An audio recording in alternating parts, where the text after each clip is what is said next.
پورے علاقے کو علم ہو گیا تھا کہ نور کا ساتھ والا کسی گاؤں کے لڑکے سلطان سے چکر ہے۔ آج پھر جرگہ بٹھایا گیا۔ کاظم وہاں نہیں تھا۔ کچھ ہی دیر بعد نور کو بلایا گیا۔ نور، کیا یہ افواہ سچ ہے کہ کسی گاؤں کے ایک لڑکے کے ساتھ تمہارا چکر ہے؟ داجی بولے۔ جی داجی، یہ سچ ہے، نور پر اعتماد انداز میں بولی۔ اس کی بات سنتے جرگہ خاموش ہو گیا۔ نور کی بغاوت کی سزا ہے کہ اس کی شادی میرے پاگل پوتے ریحان سے ہو گئی۔ لیکن داجی، میں گھر سے بھاگی نہیں ہوں بلکہ سلطان میرا رشتہ لائے گا، تو پھر بغاوت کیسے ہوگی؟ وہ احتجاجاً بولی۔ لڑکی، یہ بغاوت ہی ہے، اس لیے جرگے کا فیصلہ ہی مانا جائے گا۔ ایک بزرگ بولے۔ غلط فیصلہ کرتے ہیں آپ سب۔ پہلے میری بہن کے مجرم کو ڈھونڈنے کی بجائے اسے مجرم بنا دیا گیا، اور اب مجھے اس گناہ کی سزا دے رہے ہیں جو میں نے کبھی کیا ہی نہیں۔ تمہارا نکاح آج ہی دوپہر 12 بجے ریحان سے کیا جائے گا۔ داجی بولے۔ داجی، میں جرگے کا فیصلہ نہیں مانوں گی، وہ مضبوط لہجے میں ان کی آنکھوں میں دیکھتے بولی۔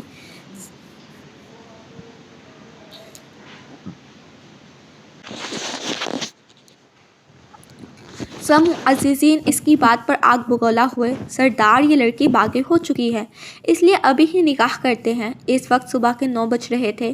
میرا پوتا کاظم کسی کام سے شہر گیا ہے، اس کے آنے کا انتظار کرنا چاہیے۔ سردار، کاظم سائی نے نکاح نہیں کروانا، اس لیے اگر اس کی سزا میں تحریر کی تو یہ لڑکی اپنی حد پار کر دے گی۔ دوسرے بزرگ بولے۔ میں اپنی حدود اچھے سے جانتی ہوں۔ ٹھیک ہے، نکاح خواہ کو بلایا جائے۔ داجی اس کی بات کاٹتے بولے۔ لیکن داجی، نور چیخی۔ بس نور، فیصلہ ہو چکا ہے۔ میرا نکاح اپنی مرضی سے کر رہے ہیں، لیکن یاد رکھیے گا، سب کا جینا حرام کر دوں گی میں۔ اپنی بربادی اور میری بہن کے قتل کرنے کے جرم میں آپ سب کو قیامت کے روز پکڑوں گی میں۔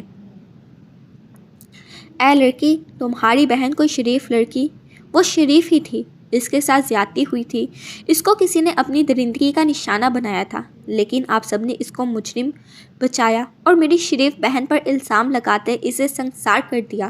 وہ ان کی بات کاٹتے روتے ہوئے بولی۔ اس کی بات سنتے سب چپ ہو گئے۔